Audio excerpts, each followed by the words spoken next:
Carts and Horses. March 28, 2019 by Anna von Reitz.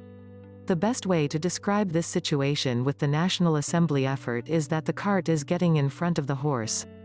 That is what the American States Assembly is correcting. You have to assemble the actual states before you assemble any states of states, the Confederation States, because the states are the entities that charter the states of states, Confederate States. The states of states cannot charter themselves. Assembling the actual states requires us to return to the land and soil jurisdiction. The states cannot be operated from the sea or the air jurisdiction of the corporations, just like you can't be on a boat in the middle of the ocean and plow a field. We have to do the paperwork to explicitly return to the land and soil, because we have almost all been misidentified as U.S. citizens, and U.S. citizens are precluded from operating the actual states of the Union. Why? They are all operating in the jurisdiction of the sea, territorial, or the jurisdiction of the air, municipal, and cannot operate our land and soil jurisdiction. They are like those sailors out at sea or balloonists drifting through the sky. When they try to reboot the federal states of states our states are owed, all they accomplish is setting up a new franchise for their own foreign parent corporations. They can't reconstruct our federal states of states because they don't populate our land and soil jurisdiction. You have to come home from the sea or finish your balloon trip before you can put your hand to the plow. So job one in the process is making sure that everyone gets their own paperwork in place so that they can officially and properly operate as state citizens. Job 2 is organizing the state assemblies and getting everyone educated and up to speed and signed in at https://signanamerica.com/ so that all those who do the paperwork are pre-approved to receive credit vouchers to offset strawman debts, both state nationals and state citizens. This isn't important to the state per se, but it is important to millions of Americans who have labored under a debt burden they don't actually owe. Job 3 is determining whether or not an actual federal state of state was ever chartered by your state. Those states that were states prior to 1860 all chartered Confederation States, states of states, so you may be sure that Pennsylvania chartered an original corporation doing business as the state of Pennsylvania. Notice that the is capitalized and is part of the proper name. You then have a Pennsylvania Assembly vote to amend and restore the Charter of the State of Pennsylvania to guarantee the abolition of slavery and involuntary servitude, guaranteeing equal rights and protections of the law for women, establishing protection for minors, forbidding child labor, kidnapping, human trafficking and all similar other crimes against minors and incompetent persons, including provisions against improper probate of their estates, outlawing undisclosed contracting practices and unconscionable contracts, and explicitly adopting the principles and directives of the Unanimous Declaration of Independence of the United States of America, July 4, 1776 as the public and organic law under which the state of Pennsylvania operates in concert with the Constitution for the United States of America, 1787. This effectively brings forward and updates the original charter of the federal state of state operating as the state of Pennsylvania and officially puts it back in play. Other states that were created after the Civil War have no such charters to amend and have to start from scratch. The essential difference between this process and forming any other kind of corporation is that it is taking place directly by the state itself under a sovereign charter, thus this charter is issued directly by Pennsylvania via the properly constituted Pennsylvania Assembly and is not issued by any State of Pennsylvania organization. The original Confederation met in New York City. It may be somewhat difficult to locate the original federal state of state charter. If you can't find the original to amend or never had a federal state of state charter because that level of our government stopped functioning before your state was formed, the Assembly will still be issuing a sovereign charter in the same way, you simply won't have the underlying documents to work from. Most of the territorial states of states which have been in operation since the end of the Civil War have records in their archives which were used to set up proxy state trusts which they then controlled in a proprietary role for the actual states. Each case will be a little different and organizers will need to go to the state librarians and archives to look for charter documents creating the state trusts and looking for the original federal state of state charters. We can find enough of these original Confederation charters to get a good flavor of the structure of these original now missing federal states of states, and we can develop templates that cover the essential updates necessary to reconstruct them. Once that is done, the federal branch of the federal government will be fully restored.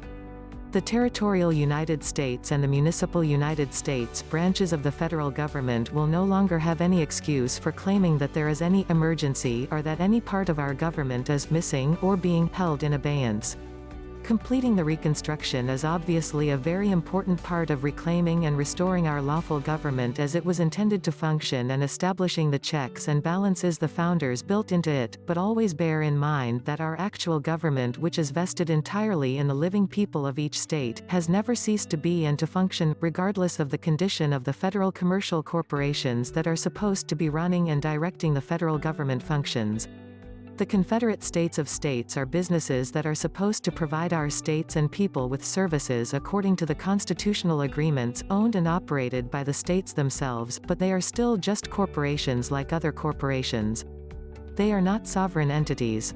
When they shut down and failed to operate or be replaced in the wake of the Civil War, all powers delegated to them reverted to the states and people who issued their charters in the first place by operation of law.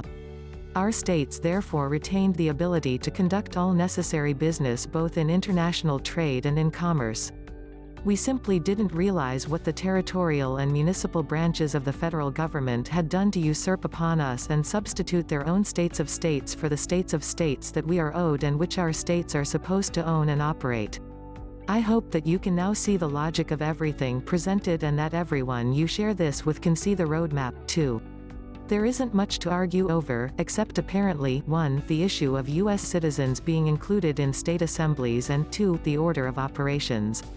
As you can now see, the states have to be properly populated and organized first in order for them to set up a valid committee of the states, and then, they have to act as states to recharter and update their Confederate States of States under sovereign charters issued as sovereign letters patent directly by each state. The reason that I surmise that this relatively simple process has been so difficult for us to get through is that these Confederate States of States will be in receipt of billions upon billions of dollars worth of service contracts that will benefit our states of the Union instead of going offshore to benefit other countries, and if we succeed in this reconstruction, the territorial and municipal service providers will lose a very significant amount of those service contracts and the money that goes with them. This is why we have had federal, meaning British territorial and municipal agents, attempting to co-opt, misdirect, confuse, and otherwise interfere with our process so as to, 1, invalidate our efforts or 2, derail our efforts or 3, co-opt our efforts so that the end result is merely to set up a new territorial or municipal franchise for them, into jail under color of law, promoting probate fraud against infants, kidnapping, and trafficking Americans into foreign and unnatural jurisdictions of international law. And I am sick of seeing what is passing for our federal government acting as a giant sucking straw to siphon money out of our economy to benefit foreign interests. I don't know about the rest of you, but I prefer to keep the bulk of federal business in American hands, benefiting American businesses and helping to provide infrastructure and services to improve the lives of our people and better manage the resources of our states. I am sick of having the hired help running amok, racketeering, throwing us as an American. I have every right to rebuild and restore my lawful government and hold both the Queen and the Pope to their actual obligations. I have every right to finish the Reconstruction that should have happened in 1865. And I am determined to see it done right, and done in such a way as it works and nobody has any right in the world to complain about our conduct of our own business. Those who feel the same way and who realize the vital importance of doing what needs to be done, should be aware of the self-interested activities of the foreign commercial corporations that stand to lose money that we, our states and our people, stand to gain. This is why they have pulled out all the stops and are lying about me and my intentions and the veracity of what I am telling you. I have an American agenda to fulfill and they have British and Holy Roman Empire goals in mind. So they throw mud at me all day long and try to get everyone confused and scared and unable to make progress. But now I have told you what has to be done and I trust that I have adequately explained why it has to be done and what is at stake and how things are supposed to function. As each one of us gets the picture firmly in mind and starts acting upon it, I become less and less important and the mission itself becomes more and more clear. Millions of Americans have been victimized terribly by this system. They don't know who to trust or how to get out of the misery these foreign commercial corporations have caused. I understand their paranoia. At the same time, there is a logic and a history and plainly observable facts, and those are what everyone must depend upon and act upon.